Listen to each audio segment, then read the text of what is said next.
Nevyřešené záhady minulosti.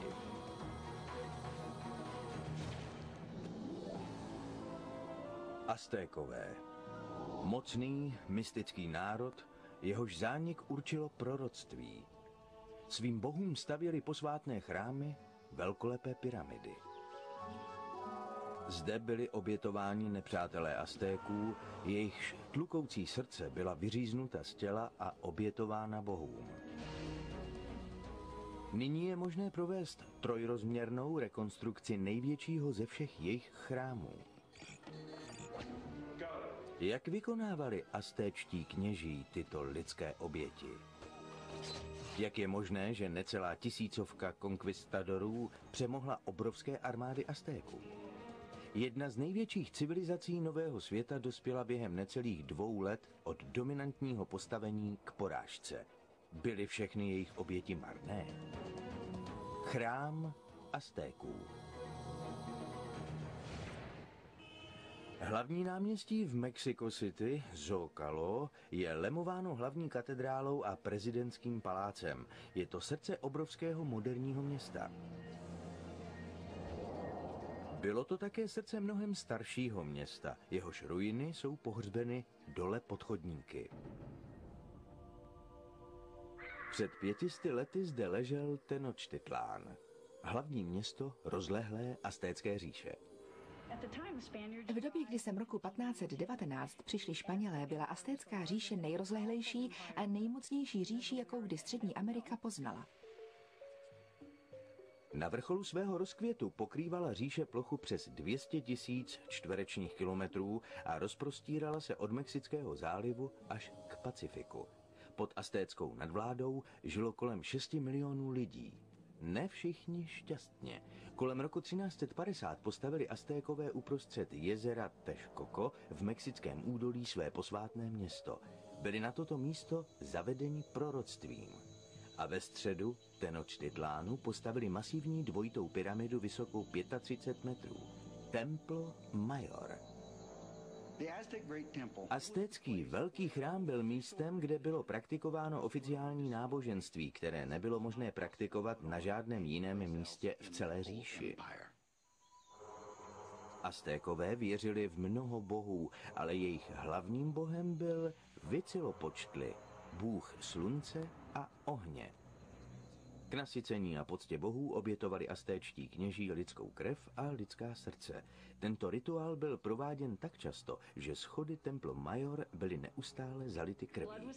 Krev byla posvátná, krev byla nejcennější věcí, kterou jste mohli obětovat, a proto byla tak často předkládána bohům. Oběti byly podle názoru Aztéků nutné k tomu, aby mohlo každý den vyjít slunce a každý večer zapadnout a dalšího dne znovu. Jinými slovy, byly nutné k zachování života zde na zemi. Španělští konkvistadoři, které vedl Hernán Cortés, sem přišli roku 1519. Jejich křesťanské cítění bylo obřady s lidskými oběťmi pobouřeno. Ještě otřesnější byly zprávy o obětní slavnosti, která se konala 30 let před jejich příchodem. Roku 1487 prý bylo za pouhé 4 dny do města přivedeno 20 000 mužů, kterým bylo před oltářem vyříznuto srdce a obětováno bohům. Událost z roku 1487 je fascinující, protože je to největší lidská oběť, kterou z historie známe. Je možné, že oběť těchto rozměrů skutečně proběhla, nebo Španělé tyto zprávy přehnali kvůli tomu, aby Aztéky démonizovali a ospravedlnili svůj dobyvačný boj? Odborníci se dodnes nemohou shodnout. Myslím, že ten počet je hodně přehnaný. Nevím, kolik lidí zde bylo zabito, možná přes 1000, možná 2000.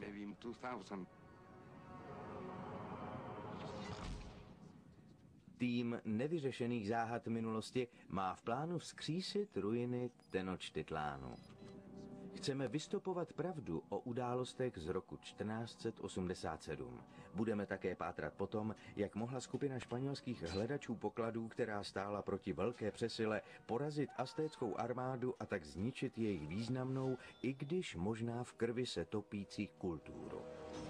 Vytvoříme multidisciplinární tým expertů, s nimiž se vypravíme víc než 500 let do minulosti a pokusíme se toto tajemství vyřešit. Jsou to antropologové Francis Baden a Barry Isaac, experti na zbraně původních obyvatel Ameriky Ross Hazik a Jack Schultz, výrobci umělých tors Chris Lee a Wesley Fisk, chirurg Brandon Coventry a hlavní badatel nevyřešených záhad minulosti Daniel Martinez. Abychom pochopili, co se v Tenochtitlánu skutečně odehrálo, je důležité podívat se na město, jak vypadalo v době svého rozkvětu, v době vlády velkého Montezumy.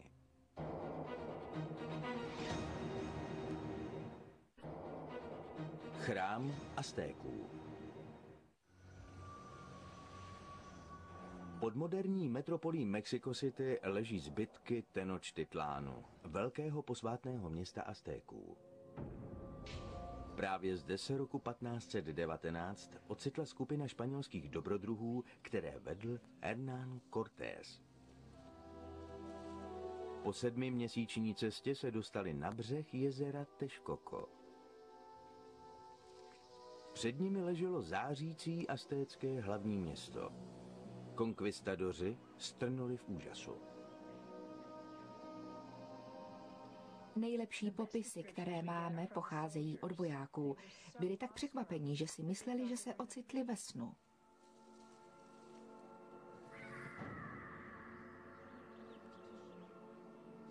Se břehem bylo širokou přímou cestou na náspu spojeno velkolepé ostrovní město, které mohlo soupeřit s velkými evropskými hlavními městy.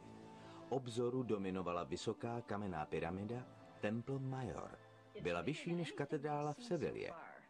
Město je větší než všechno, co zatím v Mexiku viděli. Je to město pro nějakých 200-250 tisíc obyvatel, takže mnohem větší než všechna města, které zde dosud našli. Muselo se jim doslova na chvíli zastavit srdce, když viděli, kam jedou.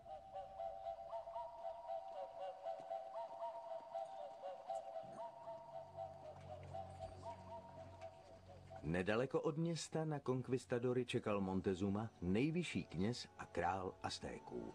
Montezuma se domníval, že Cortés je možná Quetzalcoatl, aztécký bůh moudrosti, a nabídl španělskému veliteli zlato a drahé kamení. Cortés se snaží obejmout Montezumu a všechny Montezumovy vznešené šlechtice, ale jeho ochránci zatlačí Cortése dozadu. To se nehodí, to není správné, to nemůžete dělat nejmocnějšímu muži v celém známém světě.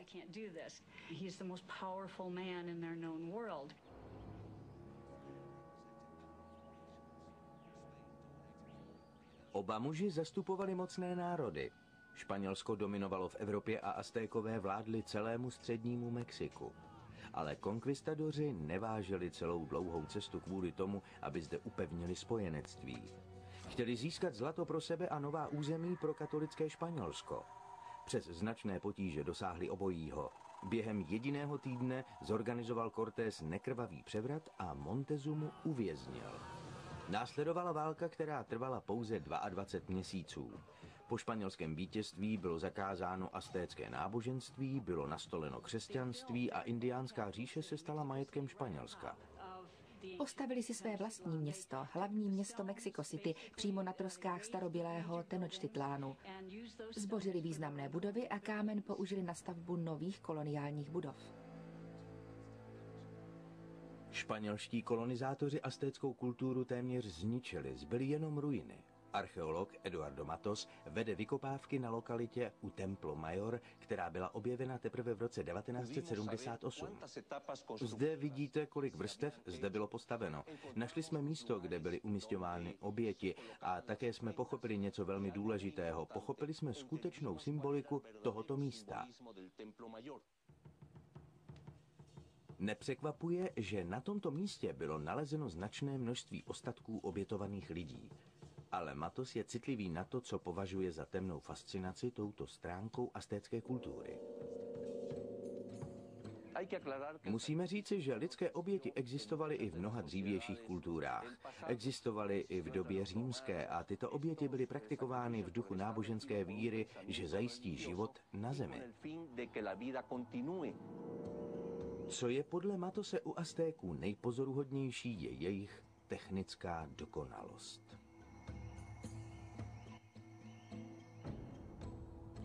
Templo Mayor se nacházel ve středu posvátného okrsku, jakéhosi aztéckého Vatikánu, jehož velikost archeologové odhadují na 4 moderní městské bloky.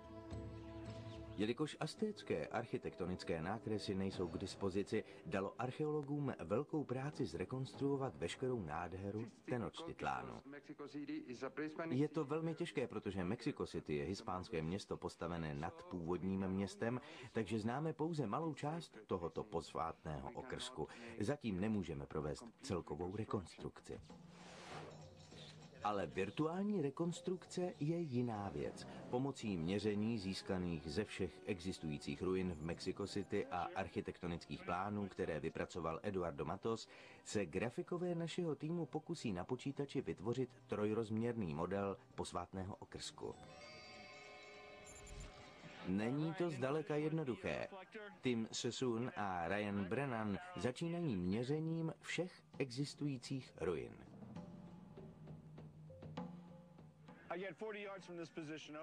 Odtud je to 630 metrů. Aby byl model co nejrealističtější, Tim fotografuje co nejvíce struktur. Pod zemí zkoumají Tim a Ryan jinou posvátnou budovu, Dům orlů. Snaží se zjistit, jak se architektonické rysy lišily mezi jednotlivými chrámy. Každá tato budova má určitý charakter. Zřejmě je stavěli pokaždé jiní lidé a podle odlišných norem. Pak musí vypočítat, kde přesně pod moderním městem posvátný okrsek leží. Jsem zde přímo na rohu, kde končila přední strana náměstí, kde byl roh chrámu. Podle toho si můžeme udělat celkovou představu.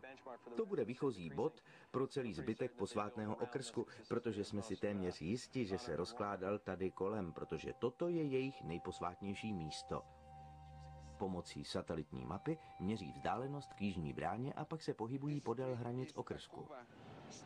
Toto je ulice Tacuvar, která je na místě, kudy vedla cesta na náspu, která tady byla již před příchodem Španělů a která spojovala město se západní částí jezera. Jsme v oblasti západní brány okrsku, která musela být spojena s jeho středem, jímž byl Templo Mayor, který je přímo tamhle. U západní brány vyznačuje Carlos polohu hlavního vchodu do okrsku. Tudy zcela jistě procházeli lidé, kteří měli být obětováni směrem k oltáři nahoře na Templo Mayor. Jak se tím zakresluje všechny budovy v okrsku, začíná chápat vyspělou techniku Aztéků. Východozápadní orientace Templo Mayor přesně odpovídá dráze vycházejícího slunce v den jarní rovnodennosti. Poloha chrámů vůči slunci je jejich zlatým standardem. Musí být správná ve vztahu k chrámu, protože ten je zlatým standardem pro celou jejich kulturu. Takže pokud je přesná ve vztahu k chrámu, pak je přesná také všude jinde a každý se podle ní musí řídit. Po dokončení všech měření mohou tito odborníci znovu přivést posvátný okrsek k životu. Daniel, zde stojíme před aztéckým Templo Mayor. Kdybychom se vrátili 500 let do minulosti, pak bychom viděli, jak byl vysoký.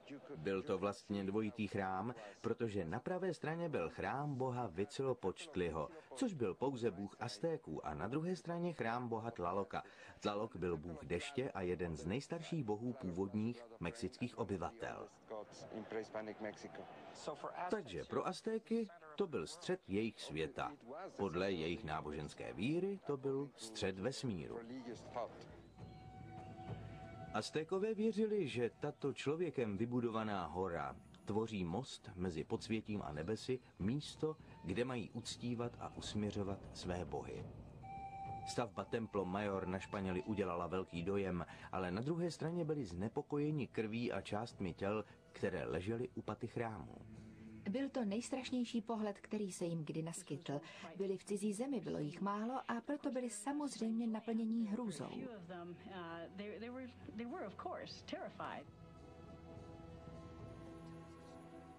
Cortés popisuje obrovský stojan obsahující tisíce lidských lebek. Proč to Aztékové dělali? Toto byl veřejný doklad o lidských obětech, které byly provedeny u velkého chrámu.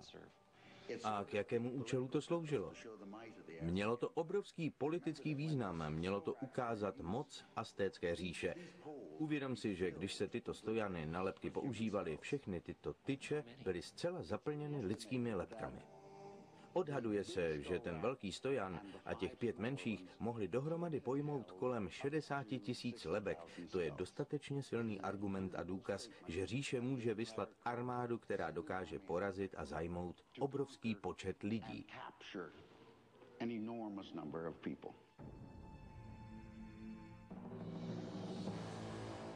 Po španělském vítězství spálili katoličtí kněží a mniši většinu aztéckých historických kreseb, kterým se říkalo kodexy. Dochovalo se jich jen několik, ale většina z toho, co vědci vědí o masové oběti provedené v roce 1487, mají ze španělských popisů napsaných po dobytí říše.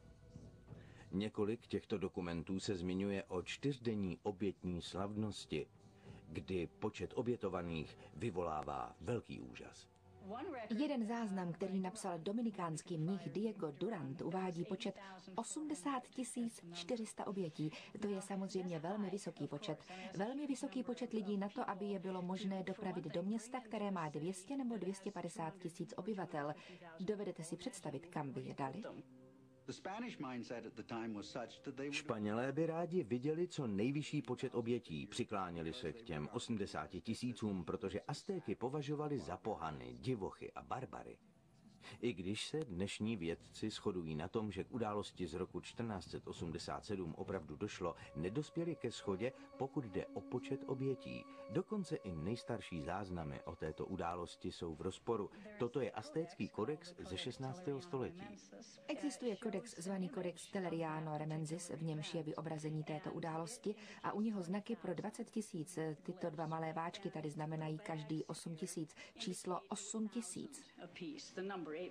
Ale tyto malé znaky připomínající stromečky, to jsou ve skutečnosti vlasy a každý znamená 400. Je jich tady 10, to znamená 4 000, tedy 8 a 8 a 4 000, to je 20 000 lidí.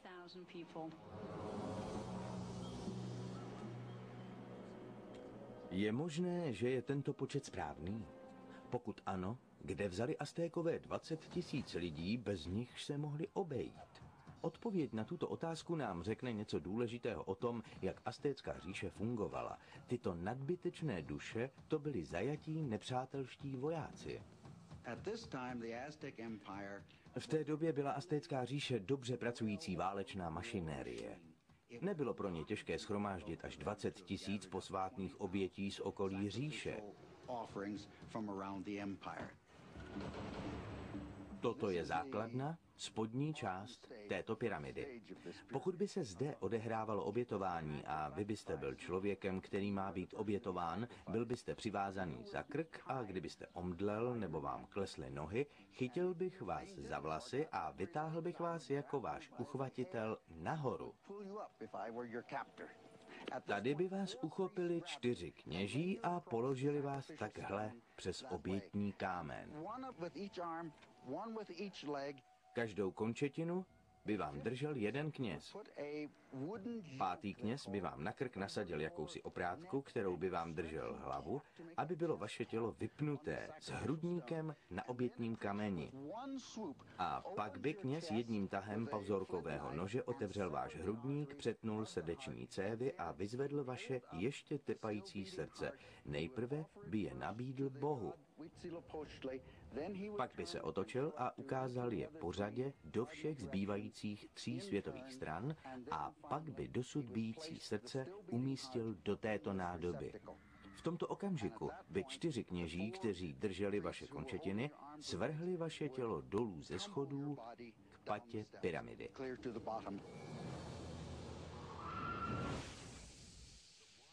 Ale proč zrovna 20 000 obětí? Existovala nějaká neznámá událost, která vyvolala tento obzvlášť silný projev oddanosti vůči aztéckým bohům. Tato oběť, která se odehrála v roce 1487, měla vedle náboženského významu také význam politický. Jejím cílem z politického hlediska bylo vyvolat šok a úžas, protože sem byli pozváni cizí hodnostáři, panovníci nepřátelských států, kteří sem přijeli, aby se stali svědky této události, jež byla nejvelkolepější obětí, kterou Aztékové kdy uspořádali. Bylo to zřejmě zastrašování nepřátel, kteří museli sledovat, jak jsou bojovníci jeden za druhým obětováni, jakýsi způsob demonstrace vlastní moci. Tato akce byla precizně zorganizována. Měli dostatek kněží k zastoupení těch, kteří byli vyčerpáni. Měli také dostatek obětních míst. Kromě 4 oltářů nahoře na Templo Mayor používali aztéčtí kněží 15 dalších obětních míst po celém městě.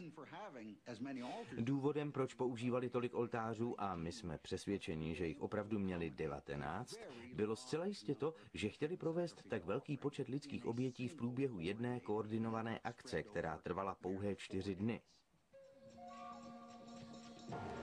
Španělské popisy hovoří o dlouhých zástupech nepřátelských zajatců, které se táhly daleko před posvátným okrskem až nahoru na Templo Mayor.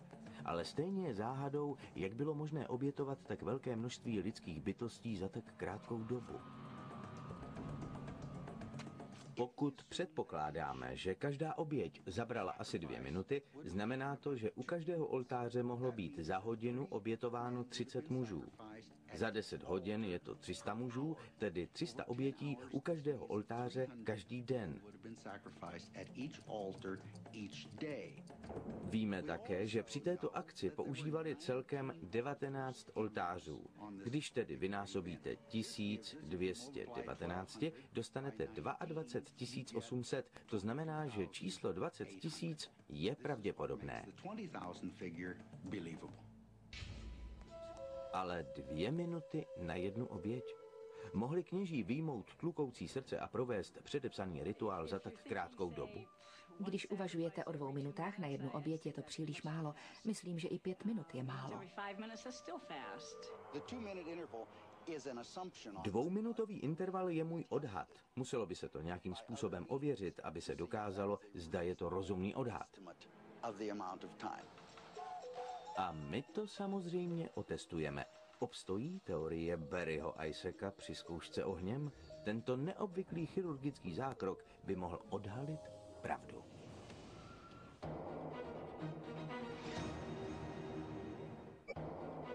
Chrám Aztéků. Roku 1487 prý Aztékové za pouhé 4 dny nabídli 20 000 lidských srdcí jako oběť svým bohům. Počet obětí je vysoký, takže vyvolává pochybnosti, pokud jde o logistiku. Abychom zjistili, zda to vůbec bylo možné, musíme si objasnit, jak tento rituál probíhal. Aztékové vyráběli jak své zbraně, tak obětní nože z pazourku.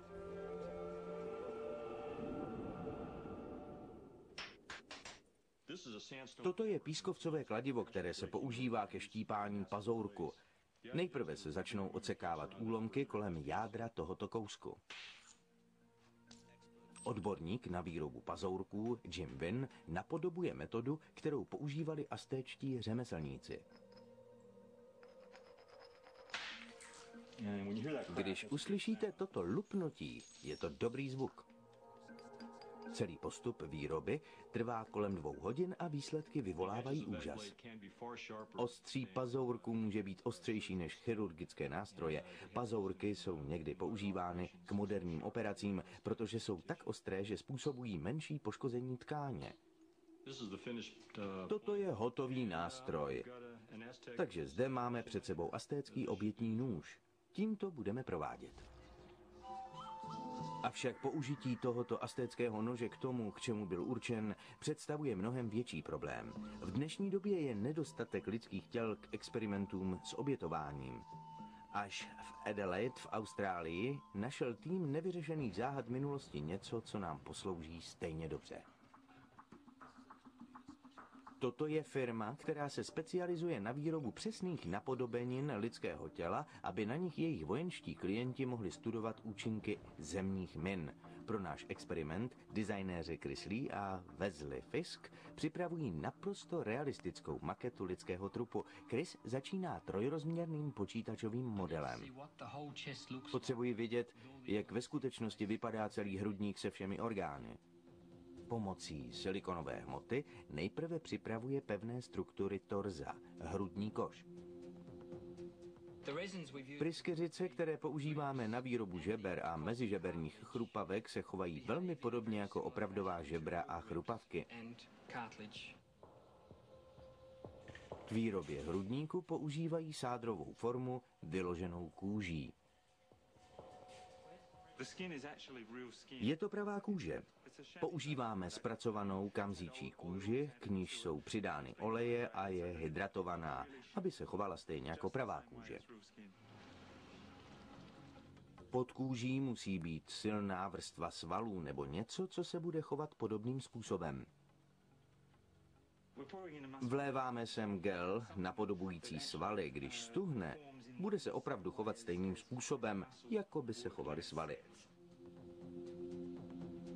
Forma vyplněná gelem tvořícím model hrudníku je umístěna do chladničky, aby gel napodobující svaly stuhl. Nyní dáme model do chladničky, aby se ochladil na 4 stupně Celsia. Bude tam přes noc, stuhne a my zítra ráno přijdeme a podíváme se, jak to dopadlo. O provedení experimentálního chirurgického zákroku jsme požádali chirurga. Braden Coventry už otevřel stovky skutečných lidských hrudníků.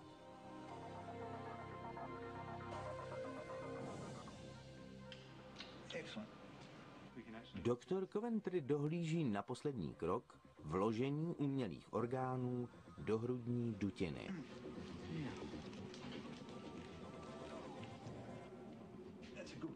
Toto je správná poloha. Jsem přímo pod bránicí, jdu přímo nahoru k srdci. Předtím, než může chirurg začít s experimentem, musí se rozhodnout, jakým způsobem bude při vynětí srdce postupovat. Máme 2 metody. Přes sternum, asi tady, kde je třeba přetnout tvrdou kost a pak roztáhnout žebra na obě strany a rozevřít hrudník. Srdce je pak možné vytáhnout z hrudní dutiny přímo. Při druhé metodě se řez vede pod žebry a srdce se stáhne dolů a otvorem vytáhne ven. Je možné proříznout bránici a tak se dostat do hrudní dutiny a srdce vytáhnout tudy. Chirurgický tým použil jakousi lavici napodobující aztécký obětní oltář. Oběť pravděpodobně položili takto na kámen, takže došlo k prohnutí zad. Museli ji pevně držet. Změříme ten úhel. Když vezmeme tuto úroveň, je to asi 30 stupňů.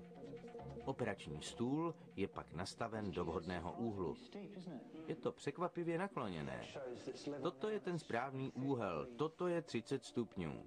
Na stůl je umístěn model trupu k provedení prvního testu.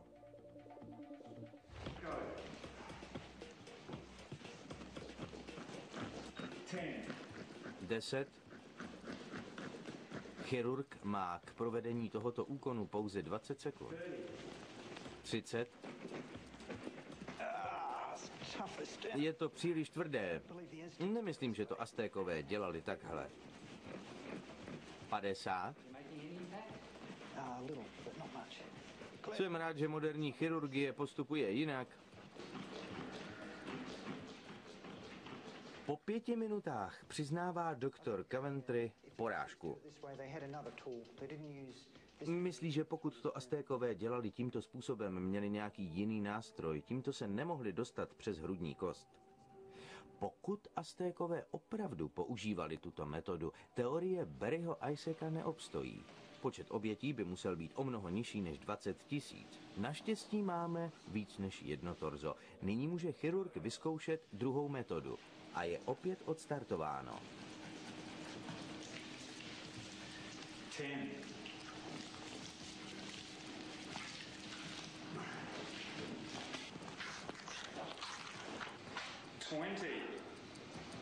20 sekund. Toto bylo pozoruhodně snadné, je to mnohem snadnější, než jsem si myslel. Aby potvrdil dosažený čas, 20 sekund, zkouší doktor Coventry ještě jednou stejný postup. Opět je odstartováno.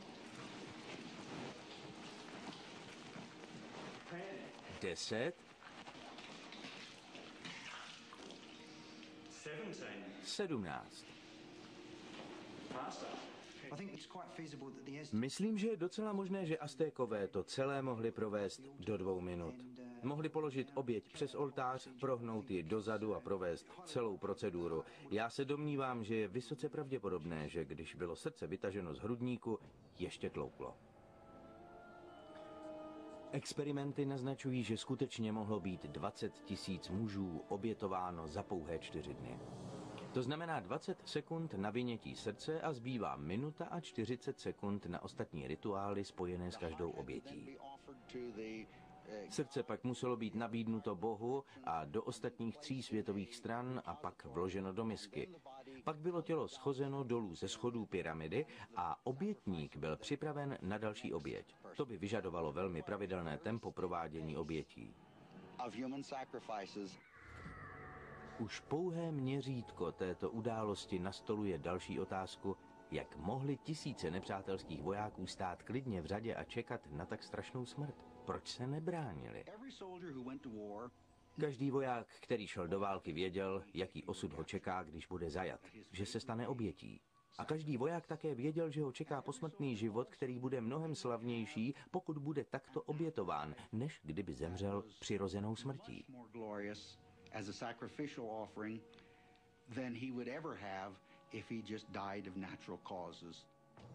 Většina středoamerických kmenů věřila, že tyto oběti jsou pro obecné dobro. Jejich krev posílí boha slunce, aby dokázal přemoci síly noci. Lidská krev byla nejvzácnějším darem, který mohli nabídnout Huitzilopochtlimu, bohu slunce, aby si mohli být jistí, že je navždy nepohltí věčná noc.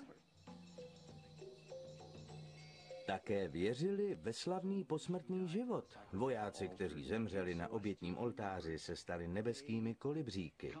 Mohli se pohybovat sem a tam mezi nebem a zemí a sát sladký nektar květů pro věčnost. I když se počet 20 000 obětí zdá šokující, aztéčtí historikové zdůrazňují, že pokud se na to díváme v kontextu moderních válek, je počet obětí docela skromný. Myslím, že Aztékové jednali podle svého náboženského přesvědčení, na rozdíl například od Hirošimy a Nagasaki, což byly akce, při nichž byly během několika vteřin pomocí moderní techniky zabity tisíce a tisíce lidí.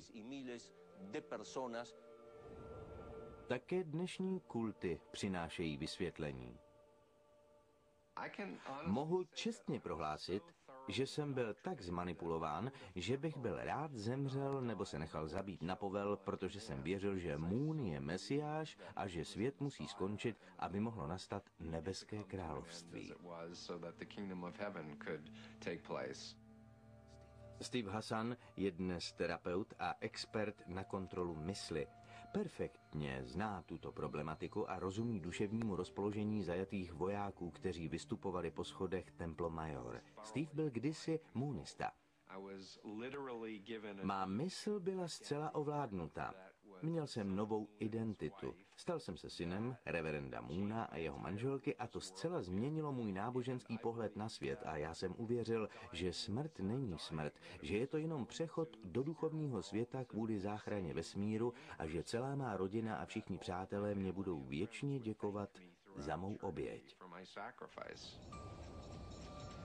Stejně jako velká většina lidí v dnešní době nedokáže pochopit systém víry moderních kultů, tak Hernán Cortés, přesvědčený katolík, byl šokován krvavými obřady v Templo Mayor.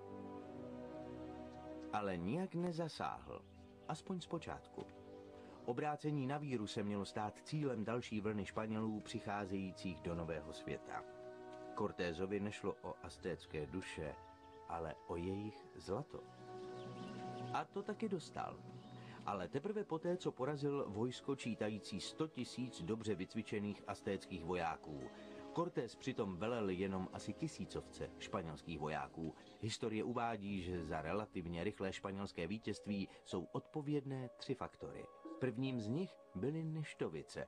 Konkvistadoři přinesli tuto nemoc sebou do Ameriky. Indiáni proti ní neměli žádné obranné látky a tak vypukla epidemie. Jako významný faktor, který ovlivnil rychlé dobytí Ameriky, jsou uváděny zbraně. Španělé měli ocelové zbraně, měli palné zbraně, děla. Ale mohly tyto 2 další faktory, střelný prach a ocel, opravdu mít tak velkou váhu při tak velkém nepoměru sil? Učebnice historie říkají, že ano. Tým nevyřešených záhad minulosti se rozhodl tuto všeobecně uznávanou teorii otestovat. Na pomoc si přizval antropology a odborníky na zbraně Rosse Hazega, Jacka Schulze a Garyho Jamese. Toto je doutnákový zámek, ke vznícení střelného prachu slouží tento doutnák. Aztékové měli štíty, ale ty byly určeny pouze k odrážení šipek a šípů, ne španělských kulek. Vidíte, prošla skrz. Mělo to určitě taky psychologický účinek, všechen ten hluk a šlehající oheň. Páni, ten záblesk vám jde přímo do obličeje.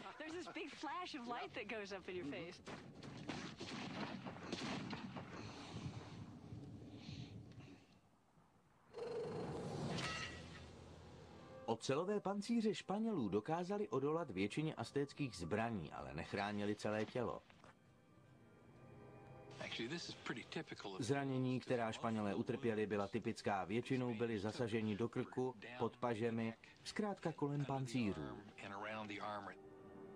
Zatímco střelný prach poskytl Španělům jasnou technickou výhodu v boji na velkou vzdálenost, nebyl velmi praktický v boji zblízka. Problém byl s tím, jak pomalu se pušky daly nabíjet a znovu nabíjet a s nutností chránit střelce, aby nebyli zasaženi jinými zbraněmi domorodých lidí. Při boji muže proti muži užívali bojovníci na obou stranách meče, ale velmi odlišné konstrukce. Tohle je makauitl. Je to dřevěný meč, jehož hrany byly osazeny velmi ostrými, obsidiánovými čepelemi. Jsou to vlastně velmi, velmi ostré nože. Jsou velice křehké, ale značně účinné.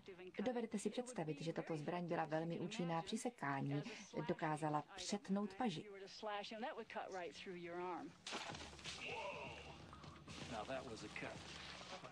To byla rána. Vidíte, jak hluboko se to zaseklo. 18 až 20 cm. Jediné seknutí. A vidíte tu ránu. I když tyto zbraně nebyly tak účinné jako španělské meče, byly rychlejší a stejně smrtící. Ocelové meče měly přece jisté výhody před aztéckými primitivnějšími zbraněmi. Vidíte, jak je to tady poškozené? Přišli jsme téměř o celou řadu čepelí. Dřevo je zničené, takže se to nedá opravit. Má to neobyčejně ostré hrany jako žiletka, ale není to příliš trvanlivé. Při boji zblízka byly tyto armády téměř vyrovnané. Ale ani na delší vzdálenost by dělostřelecká palba nestačila na přenesení výhody ve prospěch Španělů, protože Indiáni měli smrtící protizbraň. Prach. Pokud nemáte brnění, jsou zásahy smrtelné. Náraz do obličeje by mu zlomil obličejovou kost a zcela by ho vyřadil z boje. V bitvě jich museli být tisíce. Myslím, že je to účinná zbraň. Jako náboje do praků používali Aztékové pravidelné kulaté hliněné koule a kameny. Vrhali je rychlostí 240 km za hodinu. Jejich velikost a hmotnost z nich dělali přesné a smrtící zbraně.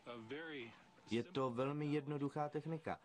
Prak je vyroben z provázků, potřebujete znát jenom několik jednoduchých úzlů. Výroba této repliky trvala nějakých 30 minut od začátku až do konce. Mohl si to vyrobit každý. Jednoduché uzly, jednoduchá technika, ale sami vidíte, jak smrtící zbraň to byla. Jednoduchost těchto zbraní poskytovala Indiánům značnou výhodu. Když se to roztrhne, bojovník si to může opravit a může si nazbírat kameny. Pokud se porouchá španělská zbraň, pokud se zlomí meč, nikdo to tady nedokáže opravit. Když přestane fungovat puška, potřebujete opravit doutnákový zámek, máte problém. To se nedá srovnávat s jednoduchostí těchto neobyčejně účinných zbraní. Naše testy naznačují, že všeobecné rozšíření přesvědčení o vojenské převaze Španělů není zcela oprávněné. Každý, kdo viděl tyto 500 let staré zbraně v akci, by souhlasil, ale pokud k překvapujícímu vítězství Španělů nebyla klíčem jejich palebná síla, co to vlastně bylo?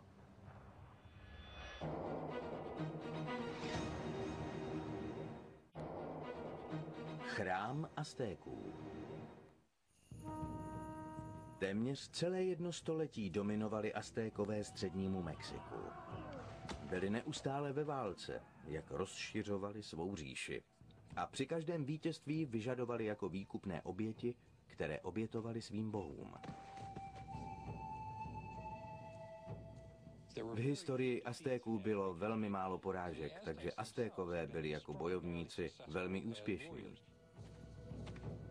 Jak tedy mohla skupina ani ne tisíce Španělů porazit slavnou aztéckou armádu? A navíc v průběhu necelých 2 let.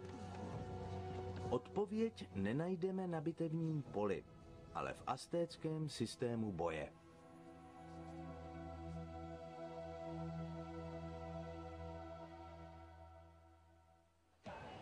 Když dobyli jiné město nebo jinou oblast, nechali místní vládce dál vládnout. Místní vládci pak byli odpovědní za udržování pořádku a podřízení celé země.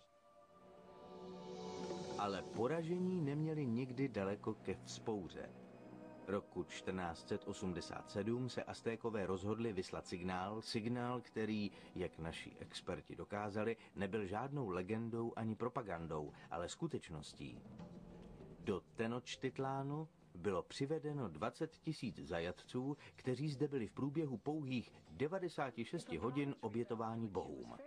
Pokud se nějaká provincie vzbouřila, což bylo poměrně časté, byla sem vyslána armáda, znovu ji dobyla a odvedla všechny vojáky, kteří pak sloužili jako oběti. Tím Aztékové dávali najevo: nebouřete se, jsme nyní tak silní, že můžeme zajmout celou vaši armádu, přivést ji na vrchol pyramidy a tam ji obětovat. Je možné, že se jim masová oběť z roku 1487 vymstila. U kmenů, které si podrobili, nebyli Aztékové ve velké oblibě. Cortés to nepochybně dobře věděl. Byla to říše, která byla vojenskou mašinérií, která si podrobovala národy a vládla pomocí teroru. Cortés byl velmi chytrým politickým a vojenským stratégem. Velmi dobře poznal, že zde musí podstupovat podle zásady rozděluj a panuj. Cortés našel velmi mnoho ochotných indiánů nakloněných jeho věci. Shromáždil domorodé vojsko čítající 100 000 mužů, kteří byli všichni vedeni touhou po pomstě. Viděli výhody španělských zbraní, viděli, že existuje reálná možnost aztéckou armádu poprvé v její historii porazit. Španělská strategie byla velmi účinná. Boj zahájili z děly a ocelí a rychle prorazili díru v předních liniích Aztéků. Pak se tudy dovnitř vevalili jejich indiánští spojenci, napadli křídla nepřítele a přemohli ho. Španělé nikdy nebyli dost početní, aby v těchto bitvách mohli být rozhodující silou, ale byli dost početní na to, aby vznikl rozdíl mezi těmito armádami složenými z indiánských bojovníků. A Aztékové měli na bitevním poli ještě jednu slabost. Jeden z hlavních cílů v aztéckém způsobu boje bylo zajmout nepřátele, ne je pouze zabíjet. Pokud jste zajali nepřítele a pak jste ho mohli nabídnout jako oběť, získali jste tím jako bojovníci určité společenské postavení. Španělé tyto zábrany při zabíjení svých protivníků neměli, což jim přinášelo značnou výhodu. Cílem vašeho protivníka je především vás zajmout, ne vás zabít, takže se dozvídáme o mnohem větším počtu obětí v bitvách na straně domorodců než na straně Španělů.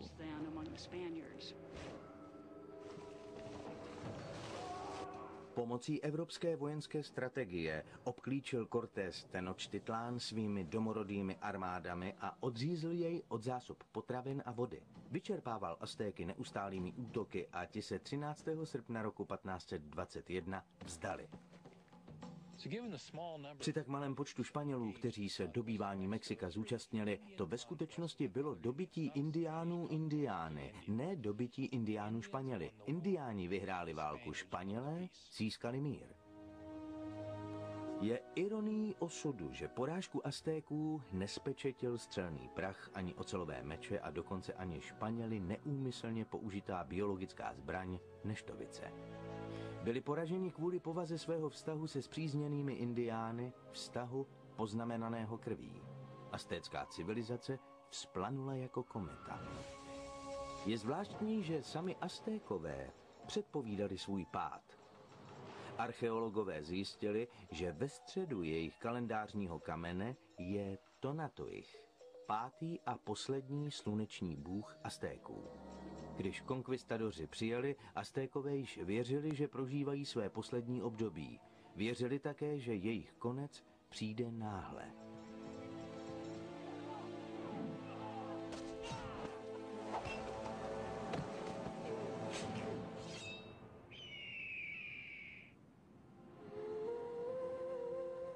Trosky Templo Mayor a posvátného okrsku poskytly stavební materiál pro Mexico City.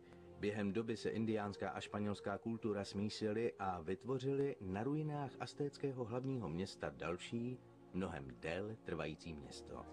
Dnes jsou aztécké rituály příležitostně předváděny na archeologických lokalitách.